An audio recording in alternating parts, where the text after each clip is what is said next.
আসসালামু আলাইকুম। সবাই কেমন আছেন? আশা করছি যে যেখানেই আছেন আল্লাহর রহমতে সবাই সুস্থ এবং ভালো আছেন। আমরাও আলহামদুলিল্লাহ ভালো আছি। নতুন আরও একটি ব্লগে আপনাদের সবাইকে আমন্ত্রণ জানাচ্ছি। ভিডিও শুরুতে একটি লাইক দিয়ে পুরো ভিডিওটা দেখার অনুরোধ রইল। ঈদের আনন্দ কাটিয়ে এখন শুরু হয়েছে সংসারের নানান ব্যস্ততা। এর মধ্যে আর এই ধরনের কাজগুলো করার একটু সময় পাইনি। রান্নাবান্না, খাওয়া দাওয়া, মেহমান আপ্যায়ন এসব নিয়েই ব্যস্ত ছিলাম। এখন ঘুরে ফিরে আবারও সেই সংসারের কাজকর্মগুলো করে নিতে হচ্ছে। কিছুদিন যাবৎ এই জায়গাটা একদমই পরিষ্কার করিনি, যার কারণে কাপড় সেই সাথে বিভিন্ন ক্যাবিনেটগুলো এত বেশি এলোমেলো হয়ে আছে। মাঝে মাঝে এরকম হয়, সংসারের দিকে তাকালে মনে হয় এত পরিমাণে কাজ জমে থাকে যে কোন কাজটা আগে করব আর কোন কাজটা পরে করব সেটাই বুঝে উঠতে পারি না। তারপরেও একটু একটু করে এক এক দিন এক একটা কাজ গুছিয়ে নিব। কম বেশি আমরা যারা গৃহিণীরা আছি তাদের সবার ব্যস্ততা কিন্তু এখন শুরু হয়ে গিয়েছে। দিনের বেশিরভাগ সময়ই তো সংসারের গুছকাজ, রান্না বান্না এইটুকু সময়ের মধ্যেই সীমাবদ্ধ থাকে। এখন একটু একটু করে ঘরের কাজগুলো গুছিয়ে নিচ্ছি। ঘরটা যদি পরিপাটি গোছানো সুন্দর থাকে তখন মনটাও ভালো লাগে। আর পরিপাটি গোছানো সাজানো সংসার সব গৃহিণীরই স্বপ্ন। আর এই সংসারটা তখনই সুন্দর হয় যখন একজন গৃহিণীর যত্ন, ভালোবাসা সংসারটা পরিপূর্ণ হয়ে ওঠে। সারাদিন যতই কাজকর্ম করি না কেন, দিন শেষে কিন্তু আমরা মানুষ, আমাদের মন খারাপ হয়, ভালো লাগবে না, সেটা খুবই স্বাভাবিক। যখন এরকম অবস্থা হয় তখন না আমার দেখা যায় ঘরের টুকটাক ছোটখাটো কাজগুলো খুঁজে বের করে আমি আমার মতো করে ব্যস্ত থাকতেই পছন্দ করি। মাঝে মাঝে মন খারাপের না কোনো কারণ খুঁজে পাওয়া যায় না। এই তো বেশ কিছুদিন ধরে না একদমই ভালো লাগছে না। মনে হচ্ছে যে সবকিছু কেমন যেন এলোমেলো, অগোছালো লাগছে। মনটাকে শান্ত করতে কত কিছুতে যে নিজেকে ব্যস্ত রাখার চেষ্টা করছি, তারপরও না দিন শেষে মনে হয় যে না, একদমই ভালো লাগছে না। যখন এরকমই হয় সবসময় আমি চেষ্টা করি নিজেকে কাজের মাঝে ব্যস্ত রাখতে অথবা নিজের পছন্দের কোনো কাজকর্ম গুছিয়ে নিতে। তখন আমি আমার মতো করে ভালো থাকার চেষ্টা করি। হয়তোবা নিজের ভালো লাগার কোনো জায়গায় গিয়ে অথবা পছন্দের কোনো রান্নাবান্না করে, হতে পারে সেটা নিজের ভালো লাগার যে কোনো কিছু, ওভাবেই নিজেকে আসলে ব্যস্ত রাখার চেষ্টা করি।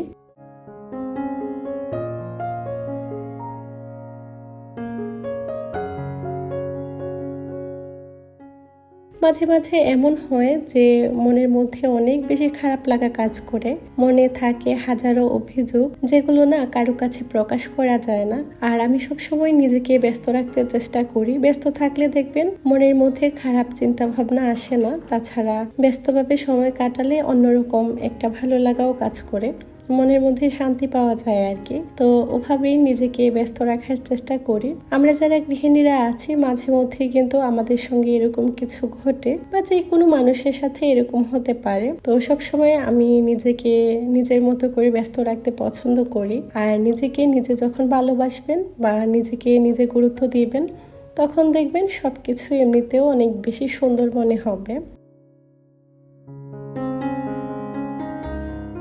হাজারো ব্যস্ততার মাঝেও যখন নিজেকে নিজে সময় দিতে পারবেন, তখন দেখবেন মনের মধ্যে একটা শান্তি কাজ করবে। আর যখন আপনি বুঝতে পারবেন বা উপলব্ধি করতে পারবেন আপনিই আপনার জন্য আর পৃথিবীতে বাকি সব আপনাকে ছাড়া, তখন দেখবেন আপনার মধ্যে একটা অন্যরকম ভালো লাগা চলে আসবে। দিন শেষে আমরা মানুষ, যতই কাছের মানুষ থাকুক, যতই পাশের মানুষ থাকুক, তারপরেও দেখবেন আমরা কিন্তু বড়ই একা। একা এসেছি, একা যেতে হবে, এটা চরম বাস্তবতা। এটার থেকে বড় সত্য আর কিছুই হতে পারে না। তাই নিজেকে ভালো রাখতে নিজের মতো করে সময় কাটাতে পারবেন, তখন দেখবেন একটা ভালো লাগা কাজ করবে। আর সবশেষে যে কথাটা আমি বলবো সেটা হচ্ছে, প্রতিটা সেকেন্ডের জন্য, প্রতিটা মুহূর্তের জন্য, সবসময় যে অবস্থানে যেভাবে আমরা থাকি না কেন, মহান আল্লাহ পাকের দরবারে অবশ্যই সবসময় শুকরিয়া আদায় করতে হবে। যে যার অবস্থান থেকে সবসময় মহান আল্লাহ পাকের কাছে শুকরিয়া আদায় করব।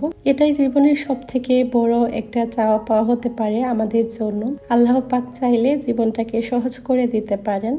সবকিছুর জন্য আলহামদুলিল্লাহ।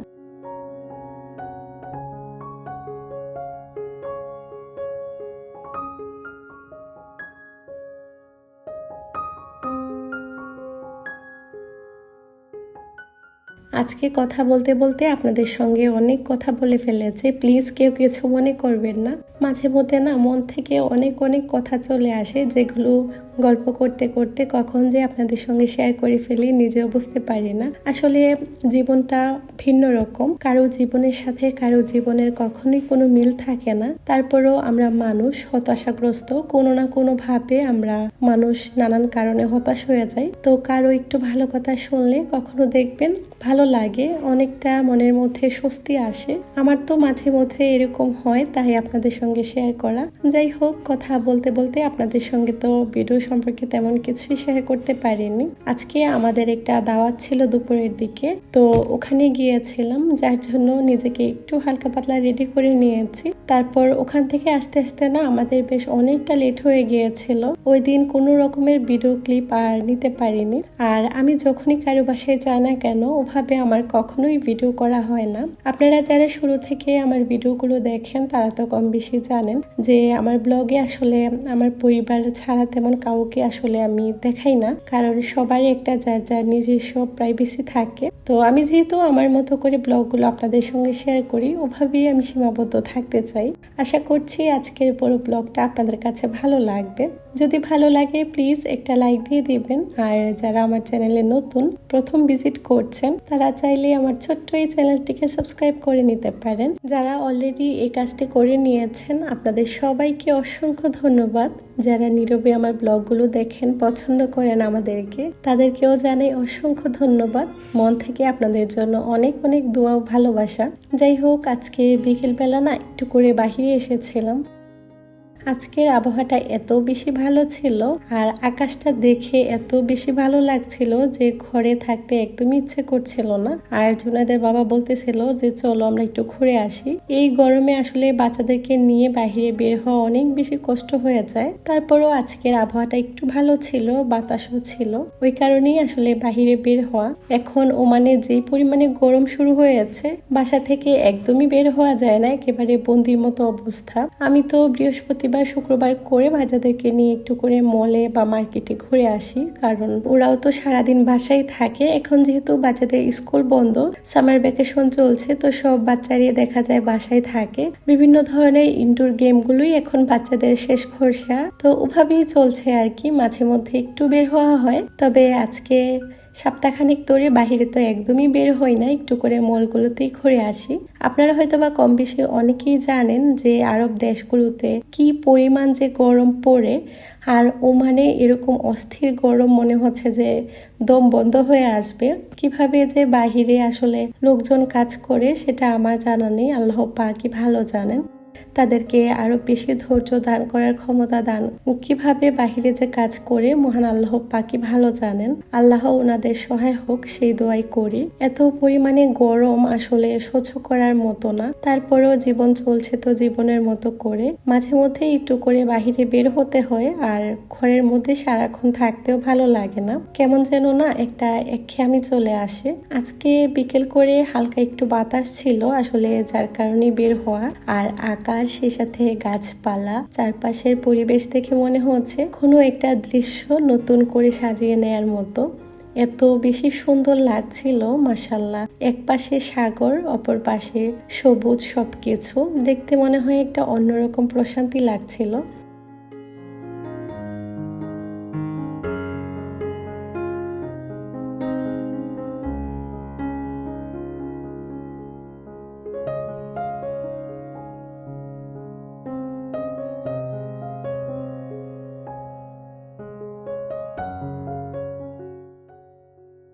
এমনিতেও সাগর পাড়ে গেলে মনটা একেবারে শান্ত হয়ে যায়। সাগরের স্নিগ্ধ হাওয়া, ঢেউ, একেবারে সব মিলিয়ে কেমন যেন একটা অন্যরকম ভালো লাগে, আর শরীর মন দুটোই ঠান্ডা হয়ে যায়। তো বেশ অনেকক্ষণ আমরা সাগর পাড়ে বসেছিলাম। বাচ্চারা তো যে যার মতো খেলেছে। তারপর জুনাইদের মনটা বেশ খারাপ ছিল, ও চাচ্ছিল যে পানিতে নামার জন্য, তবে প্রচুর পরিমাণে ঢেউ ছিল।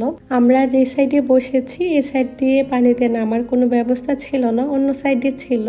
তারপরেও ও বারবার করে বলছিল, ওকে বলেছে যে বাবা অন্যদিন পানিতে এসো। তারপরেও ওর মনটা তো একটু খারাপ হয়েছিল। বাচ্চা মানুষ, পরে আবার ঠিক হয়ে গিয়েছে। তবে পানিতে নেমে খেলা করতে পারলে ওদের হয়তো বা একটু ভালো লাগতো। তবে আজকে সাগরে ওরকম মানুষজনও ছিল না, অন্য সময় তো বিকেল করে সবাই পানিতে আসে বা বাচ্চারা খেলাধুলা করে, যার কারণে আজকে আর ওকে নামতে দেইনি।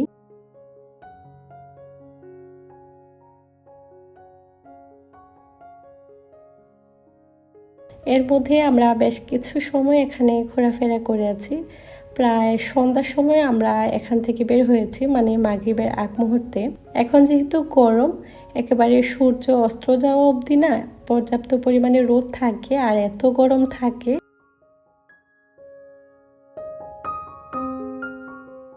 আর এত পরিমাণে ভালো লাগতেছিল, আজকে সাগরেও না একেবারে উত্তাল ঢেউ ছিল।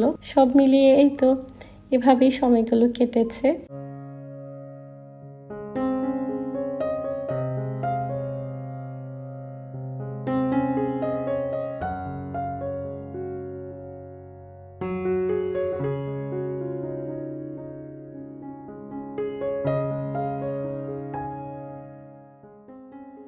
অনেকক্ষণ সময় ধরে আমরা এখানে ছিলাম, বাচ্চাদের ক্ষুধা লেগে গিয়েছিল। পরে জোনাদের বাবা এখানে একটা রেস্টুরেন্ট ছিল পাশে, বারিস্তা, ওখান থেকে ওদের জন্য কিছু ক্রোসান আর আইসক্রিম নিয়ে এসেছিল। ওরা এগুলি বসে বসে খাচ্ছিল। হঠাৎ করে না আমার এই দৃশ্যটা চোখে পড়ে। মাশাল্লাহ, ভাই বোনের আসলে এত সুন্দর সম্পর্কগুলো না স্মৃতি হয়ে থেকে যাবে, যার কারণে আমি একটু ভিডিও ক্যাপচার করে নিয়েছি। প্রথমে তো ওরা বুঝতে পারেনি, পরে ওরা আসলে বুঝতে পেরেছে। আর বাচ্চাদেরকে নিয়ে ওদেরকে নিয়ে ভিডিও করতে গেলে ওরা তেমন একটা পছন্দ করে না। জোনায়েদ তো একদমই পছন্দ করে না। ও যদি দেখে কোনো কারণে আমি ভিডিও করছি, ওর কাছে ভালো লাগে না। তো যার কারণে আসলে ওকে খুব একটা আমার দেখানো হয় না। তো যতটুকু পারি আর কি দূর থেকে মাঝে মধ্যে ওকে একটু দেখানোর চেষ্টা করি। আপনারা সবাই আমার বাচ্চাদের জন্য দোয়া করবেন। মাশাল্লাহ, ওরা ওদের মতো করে খেলা করছিল। এর মধ্যে আমাদের যাওয়ার সময় হয়ে গিয়েছিল আর বাচ্চারা এখানে স্কুটার নিয়ে খেলা করছিল। এর মধ্যে আমরা এখন বাসায় চলে যাব। যাওয়ার আগে আমি ভাবলাম যে আমার আসলে একটু হাঁটা হয়নি, এভাবে ঘুরে ঘুরে সময়টা কেটেছে। তারপর আমি এখানে এসে একটু করে নিজের মতো হাঁটাহাঁটি করে নিয়েছি, কারণ এই সময়টা না নিজের জন্য অনেক বেশি প্রয়োজন। সারাদিনের ক্লান্তি দূর করতে এর থেকে বিকল্প আর কিছুই হতে পারে না। আমি আমার মতো করে কিছু সময় কাটাতে পারলে আমার খুব ভালো লাগে। তারপর মনে হয় যে না, আমি কাজ করার বেশ ভালো একটা এনার্জি পাচ্ছি, তো ওটাই করে নিয়েছি। তারপর আমরা বাসায় চলে যাচ্ছি। সন্ধ্যাও প্রায় হয়ে এসেছে, একটু পর মাগরিবের আজান হয়ে যাবে। আমাদের বাসা এখান থেকে যেতে খুব একটা সময় লাগবে না। আজকের ভিডিওটা এই পর্যন্তই। সবাই ভালো থাকবেন। আল্লাহ হাফেজ।